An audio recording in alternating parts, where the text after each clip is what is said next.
Resident Evil 2 would come out in 1998, serving as a sequel to the fresh Resident Evil, now franchise. A year later, Resident Evil 3 would come out, expanding on that same story. 21 years later, those two games would finally get the remakes they had long needed and deserved. Resident Evil 2 Remake would hit the scenes in 2019, and Resident Evil 3 Remake in 2020. But the two games had very different receptions, largely based on how they preserved the original games. So I'm here to ask the question, what made Resident Evil 3 so hated, and did it deserve it? And while we're at it, what was the original Resident Evil 3 like? I am actually the exact target audience for games like these since I played the original Resident Evils 2 and 3 as a child, but not as a teen and adult, so the remakes reintroduced me to them fresh. Only after playing them would I finally get to play the originals again when they came to Steam. So, let's go.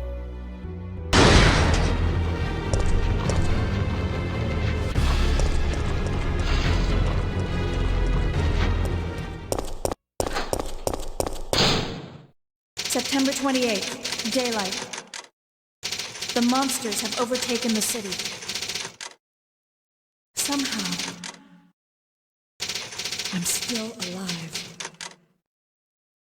While the Resident Evil 2 remake garnered wide acclaim and near universal praise, the Resident Evil 3 remake was subjected to a lot of hype and then a lot of clowning. People on the internet act like this game is a disgrace and makes terrible work of a good game. I want to go into how the remake differs from the original and how much of this hate is warranted versus how much is just fans of this franchise being really annoying. One thing you learn while being part of this fanbase is that it only takes one. It doesn't matter if a complaint or praise or random idea is based in reality or completely invented from thin air. You will see it go from fringe take to entrenched fanbase-wide perception with some disturbing speed, until you look around you and see suddenly everyone's acting like you're the weird one for not agreeing with it. So I always take anything I hear being passed around the fandom with several grains of salt. Besides several obvious redesigns to modernize the game and update it to more modern sensibilities, the very first way in which RE3 Remake is different from the original version is that it has a normal difficulty mode. One of the more baffling decisions from the 1999 original was foregoing this seemingly default method of arranging difficulties. All it had was easy and hard. You can imagine how much this aggravates me specifically, what with my channel name and all. I like playing video games on base normal difficulty. It's my comfort zone, and I usually find that it offers the best idea of what developers wanted from their game. I typically am not used to nor prepared to be put on the spot and asked to choose between pathetic easy difficulty for babies mode and controller crushingly unreasonably difficult mode, which unfortunately isn't an exaggeration. That's about how the original RE3 split its difficulties. Though of course, to say I view this as an improvement on the part of RE3 Remake would be stretching it, primarily because the feature I'd actually like to have in normal mode is aim assist. I went into this in my Resident Evil 4 and Resident Evil 2 videos, but the gunplay controls in the remakes, especially when played on controller, are shit from the ass.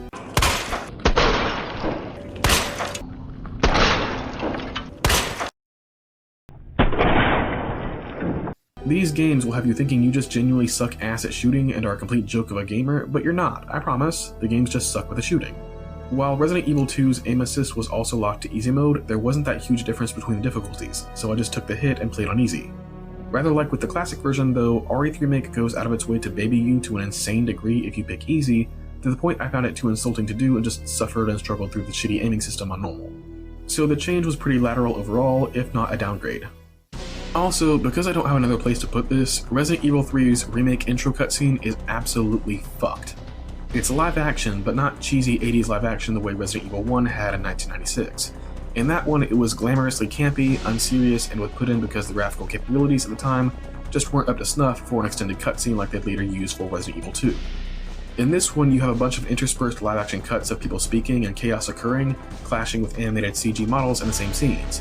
It's utterly hideous and looks so off-putting and uncanny, and not in a good horror-esque way either. Just doing the whole intro with CG the way RE2 did would have been so much better.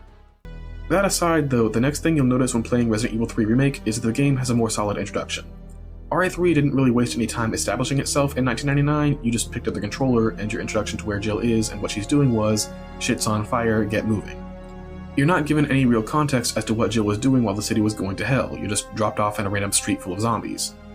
RE3 Remake fixes this by spending more time introducing Jill and what her life has been like after the Arkley Mansion incident, and puts the pedal to the metal on Nemesis, having him bust directly into Jill's apartment and start chasing her down with intent to pulverize her. It's very thrilling to play through. The next immediate major change is that you meet Brad and interact with him differently than in the classic, and this is the first time I have to make a fuss about a real downgrade, one that oddly I don't think was included in most of the gripes against this remake. If anything, people were praising Brad on how he gets to make up for his cowardly ways in the first game by giving his life to buy Jill time, but I have to staunchly and starkly disagree that this is better. First of all, it's another instance where the remake is cutting content, and we'll become very familiar with those complaints in time. But in this instance, you meet Brad for like 5 seconds before he's bitten and shoving you through a door. It's really not enough to feel that there's a significant impact made by the change. Furthermore, yes, Brad's cowardice got a lot of people killed in Resident Evil 1, but that's not the point, especially given that Wesker was planning on having them killed anyway. The way RE3 handled Brad in 1999 was actually pretty clever. You would see him while exploring Uptown Raccoon City, running from zombies or shooting at them, until you finally met up with him properly and he indicated that something terrifying was after him specifically. You'd finally see Nemesis for the first time when he showed up out of nowhere at the police station and brutally killed Brad himself. Nemesis killing Brad was a very big point the original was making about survival. I don't personally care about him redeeming himself from his cowardly ways because Brad being such a chicken shit was exactly why he was such a good survivor. And I confidently call him that because he lasted long enough to meet up with Jill in the first place and, by anecdotal evidence, managed to escape Nemesis at least once. Nemesis murdering Brad made the point that Jill is in extreme danger and showed off exactly what will happen to her if she doesn't run like the hounds of hell are after her. After that, we have the police station, or rather, we don't. This is the first major point of contention with the remake, meaning the removal of certain content that was in the original game. And at this point, I have to turn around 180 degrees and ask, was all the screaming, crying, and throwing up that was done over the section being snipped really worth it? The clock tower I kind of get, because even though you weren't there for very long either, it was a much more densely relevant part of Resident Evil 3. But the police station? Come on, man, you literally only go to the police station for 10 minutes, if that, to pick up a lockpick and a gemstone and then leave. That's literally it. That's all you do there. Hell, it won't even take 10 minutes if you pick up Brad's card on the way in. This simply was not a hugely important part of Resident Evil 3. I also dislike how the complaints about this skip over the fact that you actually do go to the RPD in the remake, just as Carlos, and spend probably about the same amount of time there or more. Really, that's a common theme with the dogpiling on the RE3 remake. People rag on it for being such a short, underbaked game, ignoring all the things the remake actually added and expanded on. People are also kind of exposing themselves with this one because the original RE3 itself is, and I should stress this, a really short game on its own. Hell, it only has 5 maps total, and of those, 3 of them consist of 13 rooms or less. There's just no metric by which you can call RE3 Remake short by which the original wouldn't be even shorter. Honestly, I'm kind of glad it's not a long slog like a lot of games these days. I'm kind of over the idea that a game must take up 60 hours worth of playtime to be worthy. But getting back to my original train of thought, it's only after you exit the police station in the original that you meet up with Carlos, whereas you'll meet him much sooner in the remake. Carlos is the one thing I think almost nobody thinks is a downgrade about Resident Evil 3. Less sexual harassment, still a goofball, and genuinely fucking sexy. I'm not kidding, this dude looks like an OnlyFans model. That sounds like an insult, but I swear it's the highest tier compliment I can give. They knew exactly what they were doing with this redesign. But anyway, you'll go around town doing much of the same things you did in the original, including putting out the fire in the alleyway and finding a lockpick. You'll have the opportunity to meet Nikolai while you do, and in the process you see him shoot one of his allies in the head, which Jill calls him out on. When it comes to Nikolai, the fandom and I are finally in agreement on something. This Nikolai sucks. In the original game, Nikolai was the leader of Carlos's UBCS unit, and one of 2 supervisors who were actually gathering data and backstabbing their comrades. This information isn't something you're let in on until the very late game, however. For most of it, he's just an aloof and serious dude who behaves pragmatically. For example, there's a scene in the original that changes depending on how you play the lead up to it. You can walk in on Nikolai coldly shooting Murphy, his comrade, dead, claiming he was infected. Jill doesn't get to see any more of the situation than that, and when she questions his actions, Nikolai's response that Murphy took less bullets to kill now than he would have as a zombie is pretty hard to argue with. Of course, if you reload the save and play a slightly different way, you'll get a different version of the same scene where it's actually Carlos who kills Murphy, at the latter's request, because he actually was infected and turning into a zombie. Another instance where Nikolai is seen shooting a comrade is in the hospital during Carlos' segment. He's shot Tyrell and then levels a gun at Carlos too. There isn't a chance for him to go into details on why he does this because Tyrell unpins a grenade and blows himself up to try and take them out. If you see the alternate version of this scene though, it's actually Tyrell who holds Carlos at gunpoint and calls him a guinea pig. He still dies because he tries to get into a safe rigged with an explosive, but based on his behavior you can easily come to the conclusion that Nikolai shot him for being a plant by Umbrella. In an effort, I suppose, to give him more presence in the remake, Nikolai is made relentlessly smug and evil, just absolutely radiating his dickishness so hard that one of the characters early on is actually like, damn, it kinda sounds like you were killing off our allies. and he just grins. He shoots Murphy with no evidence he was infected despite the latter saying he wasn't, purposely abandons Jill and the others on the train to die, and is all around just so openly and eagerly evil that the fact that nobody has shot him in the knee and thrown him to the zombies within the first hour seems by itself insane. What he claims about himself is that he's driven by pragmatism, but his mustache twirling completely overpowers any facade and screams "not to be trusted" so loudly it's crazy that Jill doesn't kill him on the spot. Nobody would blame her if she did. She was literally there less than 10 feet away hearing Mikhail accuse him of sabotage.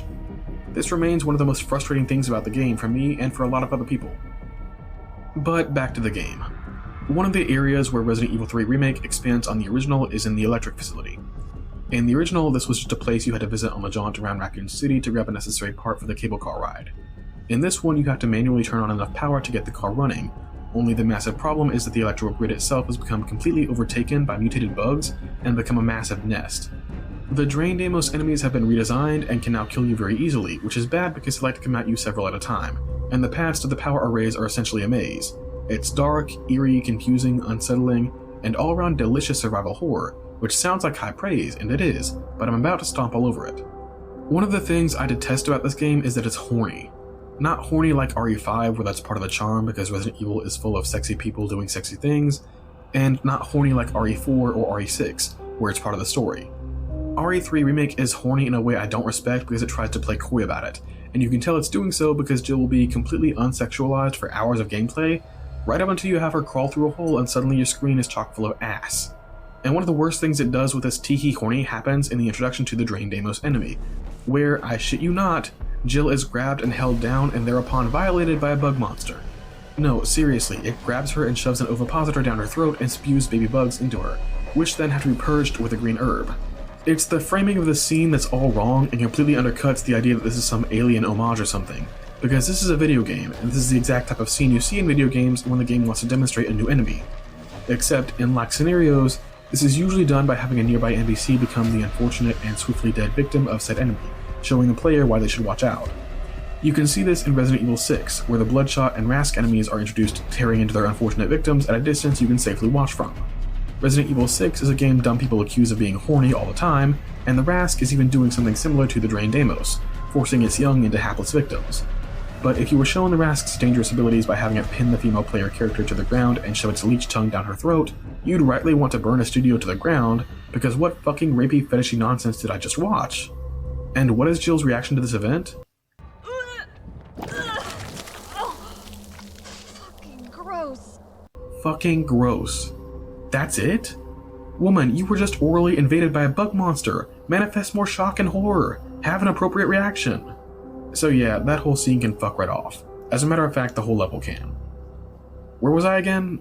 Oh, right, Jill in downtown Raccoon City. Once you're done with that task, Nemesis attacks, and you've got to move through the city to a safe spot without getting further tentacled. It's actually pretty hard, given that Nemesis is 12 feet tall and runs like he's trying to kill you, and Jill is 5'3" and runs like she is definitely not being chased by a giant monster. I don't want to ding the game too heavily, but this aspect of the game is a lot more noticeable than it was in the original, or especially in RE2 Remake, where Mr. X just walked everywhere. Jill running at the pace she does just doesn't give any sense of urgency. She should be sprinting like they do in RE6, hauling ass trying to get away from this behemoth. What a lot of people complain about in regards to Nemesis in the remake is that he's much more scripted than in the original, which is flat out not true. This is funny because you have this whole debate ongoing for years now about fans of the classic games versus fans of the remakes and who plays which and who pretends to play which, and this is either a case of people misremembering or a case of people posing as OGs but only having actually played the remakes. While the original Nemesis could appear in a number of different rooms and chase you from room to room, the truth is his appearances in that game were pretty scripted too.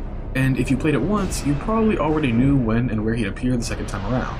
A lot of people are mistaking the original Nemesis for something that worked more like Mr. X in the Resident Evil 2 remake, who could genuinely follow you around the entire RPD building, having way more access than the original 2, where he was limited to appearing in 4 or 5 rooms.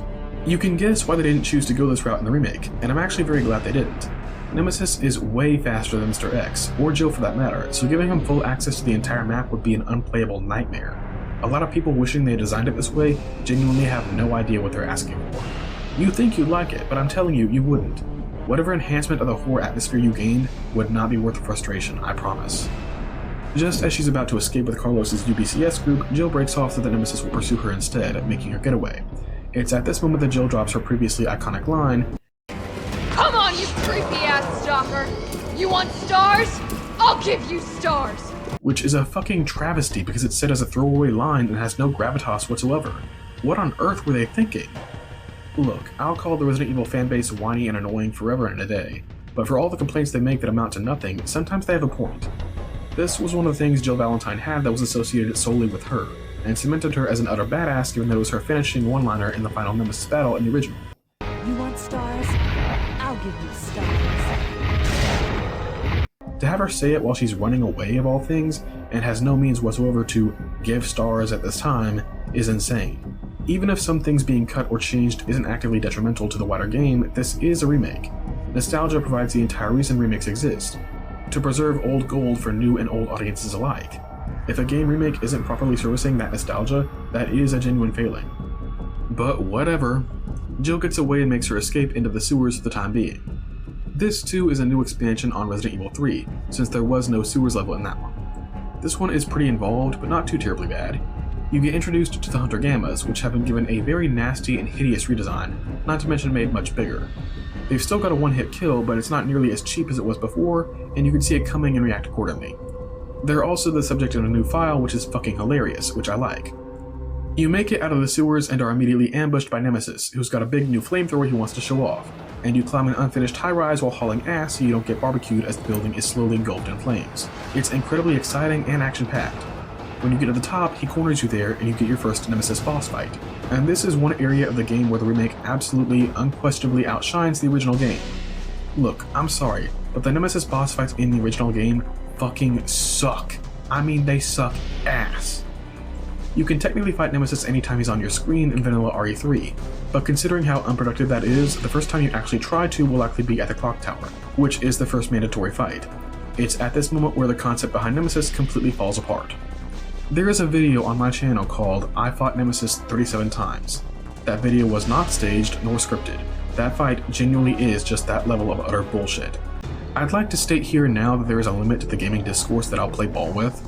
I personally am not of the opinion that a challenge or boss fight in a video game being really, really hard necessarily makes it good or important. And yes, sometimes the task that a video game asks of you is unreasonably hard because it is badly designed. This is one of those times. In fact, I'd like to coin a new term now, and I hope it takes off. We're gonna call it the Jenga problem. Jenga because it has to do with a bunch of shit stacked on top of one another until it all collapses. You are looking at the Jenga problem anytime you look at a challenge or boss fight or task in a video game that is maddeningly, hair-rippingly, absolutely unreasonably difficult and relies as much or more on luck and prayer as it does skill. Specifically, the Jenga problem is when this difficulty, fake difficulty to be specific, arises from a long list of factors weighing heavily against the player, wherein if you removed just one, it would instantly fix the problem, and the resulting task would be challenging but still reasonable. For example, in the clock tower fight, the following factors are weighing against you. 1. Nemesis can't not be fought here. You must put him down to progress, barring access to the rest of the game behind his defeat. 2. Nemesis' attacks do a lot of damage. He can also grab you and instantly kill you, so your health becomes precious. 3. Nemesis is much faster than you and will quickly catch you if you try to run away, so making space isn't really possible. You can try to dodge, but dodging is incredibly wonky in this game. 4. You can't simply take the strategy of killing him faster than he can kill you though, because he's incredibly tanky and doesn't flinch when hit, even with a magnum. 5. Nemesis has a wide reach and even if he doesn't instantly kill you, will throw you to the ground. Recovery is buggy with Jill often not responsive, and virtually impossible before he's on top of you again, and getting grabbed twice means death. 6. Because ammo and health are randomized and where and how frequently they appear, it is very easy to end up with no healing items, not enough ammo, or both, soft-locking the game for you. There are no heals or ammo placed around the arena to balance this problem out either. This is the Jenga problem at play. Fixing even one of these 6 issues would immediately water down the other 5 and make the fight challenging, but fair. Like most situations where Jenga happens, this is probably almost certainly down to poor or incomplete playtesting, because a playtest would expose these issues immediately. That hour I spent fruitlessly trying to bring Nemesis down, despite having prepared well in advance specifically for this moment, was utter horseshit. I cannot tell you how frustrating and draining and just not rewarding it was. Getting thrown to the ground and frantically pressing buttons, which is what the game tells you to do in the situation just for Jill to act like she's having a stroke instead of getting her tiny ass up off the ground, was disgusting. I was sure I was doing something wrong, because surely I had to have been, but no. Going online reveals that this is indeed a problem other people have found frustrating, but there's no real solution to. Nemesis, for me, has to be one of the most piss-poor, shittily designed boss fights in the entire series, and the competition for that title is pretty fucking fierce. I know you all remember how bullshit the bosses were in Revelations. Comparatively, the first time you're forced to fight Nemesis in the remake is excellent. He's got this giant-ass flamethrower he's trying to cook you with, and he's got a very wide range, not to mention he takes an insane amount of punishment even when aiming at his weak points, and takes some very long strides when he gets pissed off. It's a difficult fight where you're forced to constantly keep on the move, and it's very easy to fuck it up and get killed, but it's not overly unfair to the player by any stretch. It's what I want out of a Resident Evil boss. Once you do that, Jill makes her way back down to the streets, though of course it isn't long before Nemesis is back on his feet and attacking her with that trusty rocket launcher. His aim fucking sucks and he can't lead a target for shit, which is good because, as previously mentioned, Jill can't sprint, and it would be really inconvenient if he were able to hit the broadside of a barn. This escape sequence leads back to the Stagla gas station near the subway, where Nemesis catches up to Jill and Carlos shoots an oil tanker to shake him off, resulting in the gas station exploding sky high. This is a good means of elevating moments from the original. In the 1999 game, the gas station was a place you visited while trying to collect parts for the cable car, and the whole fucking place just exploded to hell and back for no reason. It was fucking hilarious and cheesy as hell, and I loved it, only now it makes more sense. The subway is only a safe haven for as long as it takes for Nemesis to hitch a ride, of course. The difference is, this time Nikolai is with you instead of Carlos, and the train was also supposed to be the evacuation method for a ton of civilians, who Nemesis just blew the fuck up. This gets Jill so pissed she's about to go throw hands, which is a detail I like. For some reason, the idea is very prominent that Jill is some kind of mean bitch in the remake, I think because she yelled at Carlos about being employed by Umbrella. Are you kidding me? Are you fucking kidding me? You guys are the ones who caused all of this! Whoa. What are you talking about? Look, we're just here to help people. What's wrong with Umbrella? What's wrong with Umbrella? Oh my god. Even though that was something she did in the original too. I need to ask you something. Why did Umbrella send your team here? Our mission is to rescue the civilians. How kind of you. Considering Umbrella caused all this in the first place, those liars! But multiple times, she demonstrates that this is still Jill Valentine, and she still has a really big heart. It's at this point that Mikhail makes his big sacrifice so that Jill can get away, if she survives the subway derailment. It's also at this point that you get to play the Carlos side of the story. In the original game, the cable car derailed and crashed near the Raccoon City clock tower, which was fine anyway since it served as a landmark the heroes could get evacuated from, had Nemesis not shown up and blown the helicopter to smithereens thereafter. Jill would get infected over the course of yet another fight with Nemesis, that being the bullshit boss fight I ranted about earlier, and it would fall to Carlos to explore the nearby hospital while she was unconscious to find a vaccine before she succumbed to the T-virus infection. This segment, while overall really short, was an absolute pain in the ass. Both hunters and hunter gammas get involved, both capable of instantly killing you, and the randomization aspect coincided badly with some really questionable healing item placement and some serious ammo starvation. The jump scare of opening the elevator and being assaulted by a horde of zombies pouring in is a decent gimmick, but the problem is that you'll only have a sparse amount of handgun ammo to fend them off with. You do have an assault rifle on hand with a really fat magazine, but you aren't going to want to use it except sparingly, because after you finish the hospital, it's another Nemesis boss fight. Nemesis will ambush Carlos first, then Jill once you regain control of her, and if you want to avoid a repeat of that shit show circus from the first fight that counts as a borderline soft lock on its own, you'll need all of that lead to knock him down as Carlos first. Which in turn means trying to get through the hospital by ducking and dodging. This comes to a head with the Hunter Gammas, who give you 0.5 seconds of being in the room with them before they insta-kill you, and then the hallway with the Hunter Betas, which is a form of torture. You can't just book it because they'll get into the elevator with you and stop it from moving, and fighting back is just an example of why Hunters fucking suck as a whole. Stop fucking leaping everywhere! Christ all fucking mighty! But yeah, the hospital is exactly 10 rooms total, so it doesn't take long. Kind of undercooked if anything. Of course, that little jaunt as Carlos has been much expanded in the remake. The reason he doesn't join Jill on the subway is because he and Tyrell, the latter of whom has been reworked into a heroic character, are searching for a vaccine for the T-virus, independent of Jill's own mission. Hence, he and Tyrell are headed to the Raccoon City Police Department. The logic is that they're trying to get in contact with Dr. Nathaniel Bard, an Umbrella researcher who called the RPD for help after the situation spiraled. Although it feels like they could have saved time by just looking up his credentials, since he works at the hospital and that's where he actually is. The journey just to figure this out is one of the game's hardest gauntlets. Like I said before, you do spend more time in the RPD in the remake than in the vanilla game, and part of that is because the zombies are way more numerous and they're joined by lickers. The ammo starvation is just as bad as the OG's hospital section, and the lickers basically have to be killed if you're going to get around the zombies in peace, and you have precious little machine gun ammo to do it with. You'll have to be a good shot too, because lickers like to flail around like crazy when a flash grenade goes off, which is the only way you're going to kill them to begin with. So yeah, basically this whole section is extremely easy to fuck up and kind of a giant pain in the ass. There's some canon welding happening with the RE2 remake, wherein this game shows the zombified Brad to have been the one that bit and infected Marvin, and shows how Carlos is the one to have blown apart the bathroom wall to get where he was going. Yeah, the clock tower being missing from the remake is kind of a bummer, but I kind of think it was made up for with how much expansion was done on other parts of the original game. Once Carlos and Tyrell get in contact with Dr. Bard, they make plans to head to the Raccoon City Hospital. At this point, the game switches back to Jill and picks up directly with her crawling out of the subway wreckage. I think the developers kind of forgot when arranging this switch back and forth between two concurrent events that Jill literally just got done with a Nemesis boss fight, and so the player won't have a lot of ammo to spare. And I would have appreciated just finding a big stash of it rather than yet again being presented with the mine launcher, just as grenade rounds this time. I don't know why Resident Evil keeps trying to make the mine thrower popular, it's never going to work. But just as she's making her way over to the park, Nemesis comes stumbling out of the subway wreckage too, and it's at this point where Jill drops the single funniest line ever spoken in Resident Evil.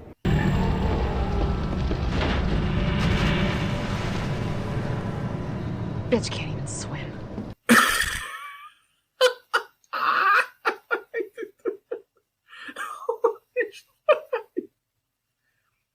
Turns out he can though, and this is where the second Nemesis boss fight occurs, and it is yet again taking a hot, steaming shit all over the original game's idea of a boss fight. First of all, let's say it. Nemesis' second form looks magnificent. The original Nemesis never had as much sauce as people like to pretend, mind. Nemesis was a lot bigger than Jill, sure, but the abundance of outside areas and the fact that Nemesis had to fit through doors and windows made him seem a lot smaller and less terrifying than the T-002 or Mr. X, who were fought indoors only, and no matter how many times he punched you, you still weren't going to get sent flying or bounced off the walls the way the earlier tyrants could. The remake's first form Nemesis is massive, utterly towering over Jill, but the sad thing is that he still just seems kind of small overall, his hulking weight not seeming to instill so much fear. I think that's down to the fact that the remake's game world is so much bigger than the original, which had narrow streets often barricaded, and essentially railroaded into tight spaces. With so many bigger, open streets in the remake, Nemesis' first form just can't take up enough space to seem all-powerful the way he's hyped as. This is more than corrected for with the second form in the remake. The original game just had him shirtless and with tentacles coming out of his back and arm. Here though, it's very clear he suffered a shit ton of damage and undergone an extreme mutation as a result, and now something damn near otherworldly is attacking Jill. He's this giant muscle-bound xenomorph-esque beast that runs around on all fours with bloody, bony spikes everywhere and roaring like a demonic bear on steroids. His attacks come fast and shake the earth with every strike, and you can lose track of him easily if you're not careful. Unlike that bullshit-ass fight I did 37 times, here there's plenty of space to move around in, your dodge function works like a charm, there's some ammo and health around if you spent your stock on the last fight, and you can stagger Nemesis with a strong enough strike. And yet the fight remains very challenging and tense. Once you deal enough damage, the cutscene shows Jill finally laying the creature flat, and you get a moment to collect any goodies left around the arena before leaving. Of course, Nemesis gets back up and tries another round, just for Jill to end up severing its arm in a falling gate. Just as it looks like she's safe, the parasite inside the Nemesis-T's body shoves a tentacle out from the arm stump and swipes Jill, stabbing her with a dart loaded with a T-virus. She lays unconscious for half a day before Carlos manages to find her, carrying her back to the hospital. I have two petty problems with this. One, Nemesis' body isn't there when Carlos finds her, so it apparently got back up and left instead of just finishing Jill while she was unconscious. Two, while Carlos is carrying an unconscious Jill, he calls her Super Cop, and while I typically appreciate any nods to Resident Evil 6, calling back to that vomit-worthy Supergirl nickname Jake gave Sherry makes me want to die. But anyway, the hospital. Like with the RPD, this part is much expanded, being way bigger and more involved.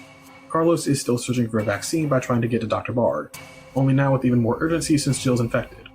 You have to find some method of getting a voice match to use on the super fancy high-tech door, rather than just picking up a recording right next to it as you did in the OG. The reason you're able to do this at all is because Dr. Bard is such an insufferable, abusive jackass that his employees were covertly gathering evidence to report him with. But it's a long shot waiting through all the zombies to get a hold of it. This is also where the game introduces the Hunter Betas, which, unlike the ones in the OG's hospital level, are much less frustrating while still being deadly enemies. Their deformities that were basically downgrades have been reworked so that now their heads have a layer of natural armor you had to bust through before you can kill them. Again, this stresses your already precious supply of ammo, so a lot of trial and error will be done before you're all the way past them, but it is what it is. Dr. Bard turns out to already be dead by the time you find him, of course, but he left behind one sample of a T-virus vaccine, which Carlos then gets back to Jill with. A few things send the situation even further downhill, though. Umbrella was developing T-virus research, vaccine included, in a laboratory under the hospital, which Tyrell's hacking skills will be necessary to get into. They want the vaccine destroyed now though, and they'll get their wish because the city is due to be destroyed by a missile on October 1st to contain the outbreak, so Carlos isn't quite ready to split yet. Also, Tyrell apparently brought the entire city full of zombies with him on their walk to the hospital. This means you have to defend the room Jill is in from waves of zombies in a hunker-down, hold-the-line style siege, which is a really great way to give the hospital section a satisfying send-off. There's ammo caches and traps you can make use of, but there's also enough zombies that you can easily get overwhelmed if you aren't careful, and you also have to defend Jill's sick room and keep them from getting inside. The zombies magically exploding into blood puddles when they die so the game doesn't have to render more than 20 bodies at a time is kind of funny too. I do wish the devs had remembered to include some parasite zombies too. I mean, it's possible they did and I just didn't see any on my latest run. That's a new thing the remake came up with. Early on, you could spot Nemesis parasitizing zombies with a kind of head crab spawned from the one it's hosting, making for especially dangerous enemies that would hone in on Jill. It would have made perfect sense since the recovering Nemesis could use the virus barb it hit Jill with as a kind of beacon, kind of like the way Pasanta does in the remake of 4 with Ada, and could send waves of host zombies to try and kill Jill while it recovered from their earlier fight.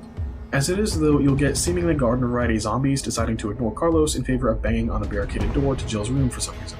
This section even provides an explanation for the hospital detonation while also rewriting it so it leaves the bulk of the hospital intact. In the original, as you made to leave the hospital, you find a detonator that was close to blowing, hurrying you on your way out. It was never explained who put it there, although the most reasonable guess is Nikolai. In this one, it's Carlos himself who arms and blows the explosive so as to collapse the entryway zombies are flooding in through. Once Jill is safe, Carlos heads down to the laboratory to try and find the vaccine while ordering Tyrell to try and contact someone high enough in government to stop the impending strike. By the time Jill wakes up, her only option is to try and follow him with the same goal in mind. You are permitted to go clear out the hospital and get any goodies left in there, including a very powerful magnum, before heading into the final 2 levels.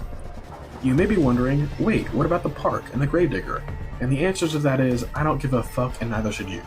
The park took 5 minutes to complete, the gravedigger was an annoying and completely irrelevant boss, and I will brook absolutely zero arguments that they were vital portions of the original game to be preserved for some reason. But anyway, Jill makes her way down to the warehouse underneath the hospital, where Nikolai is waiting.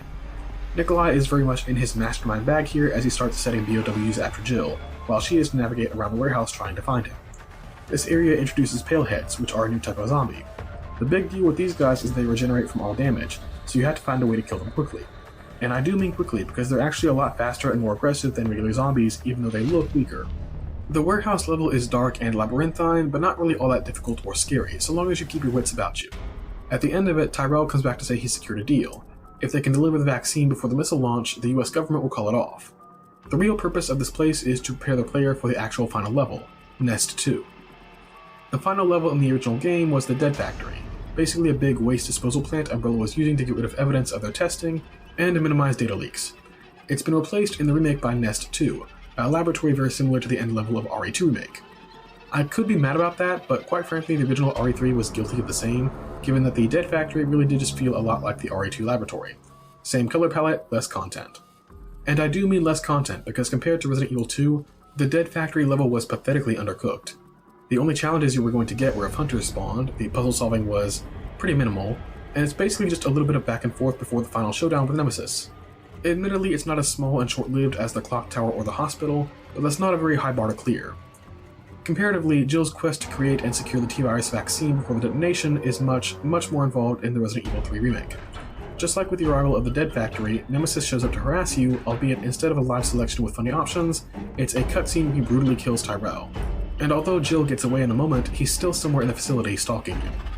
The facility isn't terribly tough, but it is chock full of dangerous enemies, so that Magnum will be getting some exercise. There's a particular room with no less than 5 paleheads where you're gonna get your shit absolutely rocked if you don't start expending some big bullets. Make it far enough in and secure the vaccine, and sure enough, Nemesis ambushes you again, and Nikolai isn't far behind. The final battle is basically him stealing the vaccine and setting up Jill to be killed by Nemesis, and or provide lucrative combat data if she wins.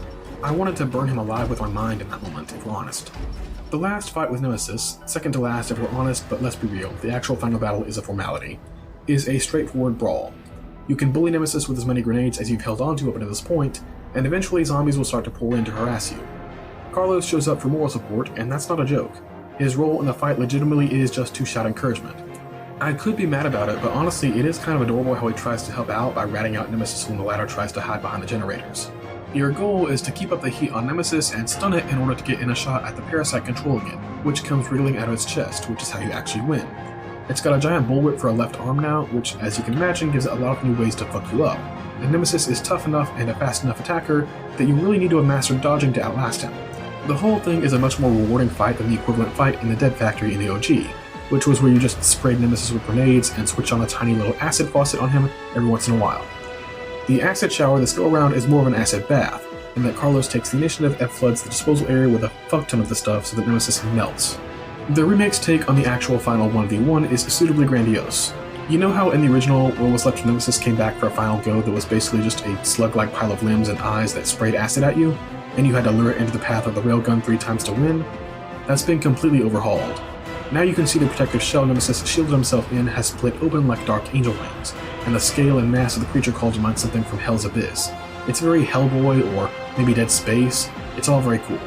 This is a tyrant named after the goddess of getbacks after all, and you have to give it the ultimate getback when you fire that big-ass railgun by hand and splatter the damn thing into so much mulch. Unfortunately, we don't get a second rendition of I'll Give You Stars, because it would have hit like fucking crack given that Jill was basically wielding Zeus's thunderbolt in the final battle. Unlike with the original game, you still have more to do after Nemesis, since you still have to get the vaccine back from Nikolai. He pulls the ultimate dick move by shooting the fucking vial and annihilating Raccoon City's last hope, and at this point there's no comeuppance that could possibly be satisfying. Sure enough, the last moment of the game is largely a disappointment. Carlos gets Nikolai in a hold and tells Jill to shoot, just like how Chris did with Wesker and Sheva, remember? Now, Sheva, shoot him! I can't without hitting you! Then shoot through me!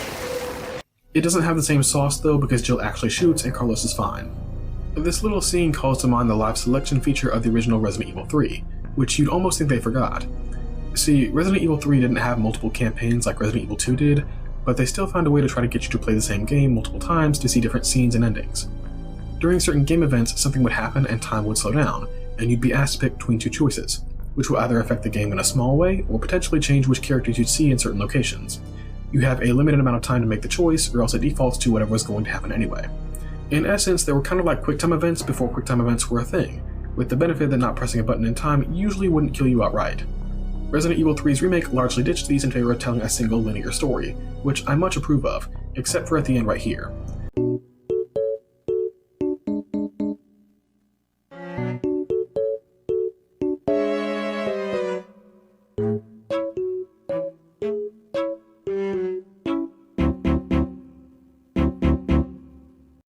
See, you have a very narrow window of time to actually shoot Nikolai, which just happens to be a little bit shorter than the time it takes me to line up a shot to not hit Carlos, because I'm using a controller and this piece of shit game was designed with a mouse and keyboard in mind, and nobody playtested this thing on a fucking console. You have 0 time to hesitate, it is very easy to hit Carlos by mistake, and if you take more than a second to decide, you get an instant game over when Nikolai kills both of you. I cannot possibly overstate how dickish it is to put this scenario in at the very, very end of the game and make the player repeat however many minutes of playtime and cutscenes literally every time they fail. This isn't quite as bad an 11th hour failing as Revelations 1, but it's up there.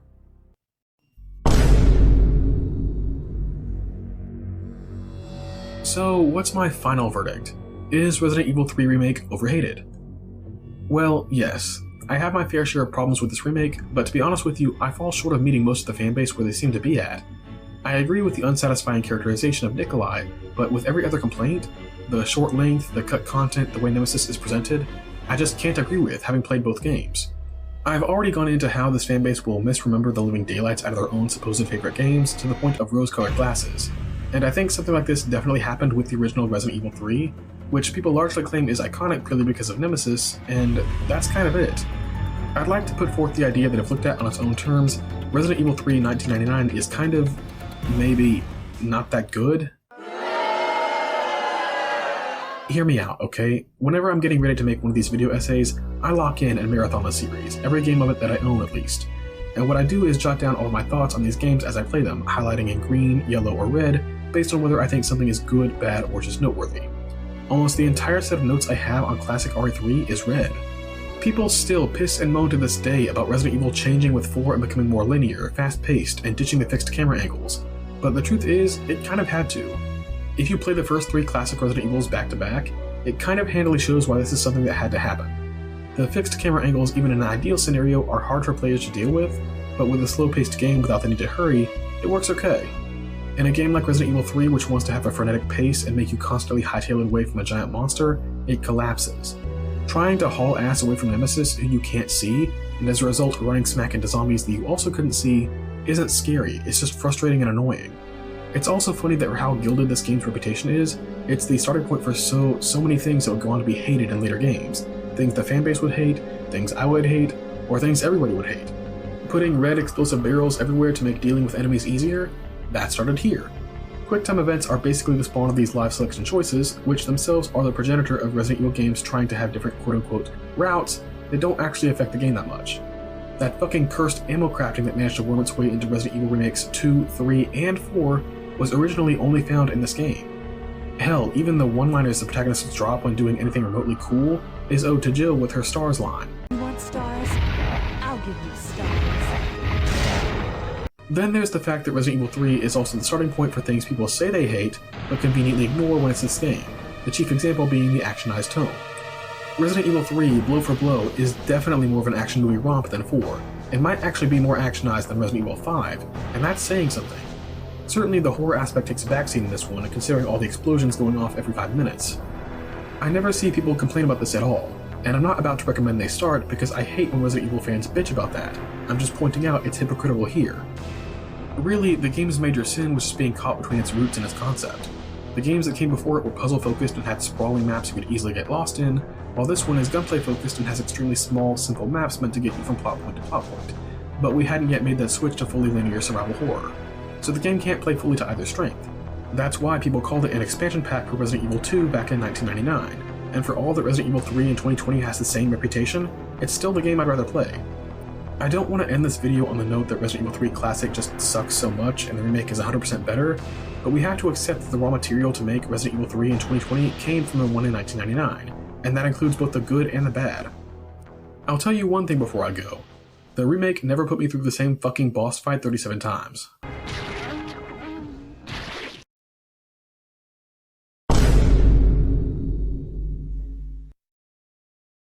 Okay, so I don't actually want to end the video that way. I don't like that this video that I made with love is almost all negative comments. So let me put some love back out there. As much as I think the OG RE3 was undercooked and it would benefit a lot more from more time in the oven, I also think it was heading in the right direction. I have always believed Resident Evil benefits from a fast pace and a good sense of direction, and the various game maps might be small, but that also means that nothing is overstaying its welcome. I'm an action fan as much as a horror fan, and when you're both of those things, it really opens up Resident Evil for you. Even if I wasn't very scared often, I was having a blast with all the explosions and the popping heads, and the depiction of Raccoon City just completely overrun is a lot more up close and visceral than it was in Resident Evil 2. I like that Jill is portrayed largely as the hero of her own story. She's never upstaged by Carlos, and her fight for survival shows why she's one of the series' long-standing and most respected protagonists. I like that you're rewarded for making the same type of ammo enough times. It means you're not punished for sticking with whatever is comfortable to use. I like that there's almost always multiple of each herb that you find. It helps counteract the obvious problems with randomly selecting item placement. I like that you can drop a stack of pallets onto a drain Deimos and flatten it. That's funny as hell. So is pushing Nemesis off a bridge. Sayonara, bitch. I like that Nikolai and Jill don't really care one way or another about each other. Their conversation in the park area is one of the funniest depictions of casual villainy I've ever seen. And if it lacked as a horror game, then that's something the remake definitely made up for in spades. A lot like with RE2, the visit to the police station is freaking terrifying, and the hospital is even worse. The redesign for the Gammas and having to watch all possible entry points in the sewers is unsettling as hell, and the introduction of the Paleheads pulls a last-minute switch to keep the final areas from getting too boring. A lot like the Regenerators in RE4. A lot about the remake feels like fully realizing what RE3 couldn't back in its heyday, which is an effort I respect a lot. I had used to hate Carlos back when I played as a kid because I viewed his flirty macho persona as invasive to the game. Not only did the remake's Carlos genuinely charm me, but it made me rethink my opinion on the classic version too. And although it was definitely lacking in some areas, perhaps bordering on offense, Come on, you creepy-ass stalker! You want stars? I'll give you stars! it definitely went the extra mile in making the player feel the terrifying might of the creature called Nemesis and the completely awful fate that befell Raccoon City. The attitude people have towards this game just feels unfair, man, but that's about where the conversation ends up when it comes to Resident Evil. I hope we can all come to a better understanding about this game later on. It's not unfinished or half-baked, it's just different. And that's not a bad thing, you know? Hey, so I don't imagine this video is going to be too well liked, but I mean, it is what it is. I say my opinions into a microphone and I put them on the internet and then you guys listen to them. So, as usual, if you're having fun with these videos or you think I raised any interesting points, you're welcome to comment, like, subscribe. Please comment. I love talking. I love chatting. I love talking to people. And yeah, I'll see you in the next video. Have a great day.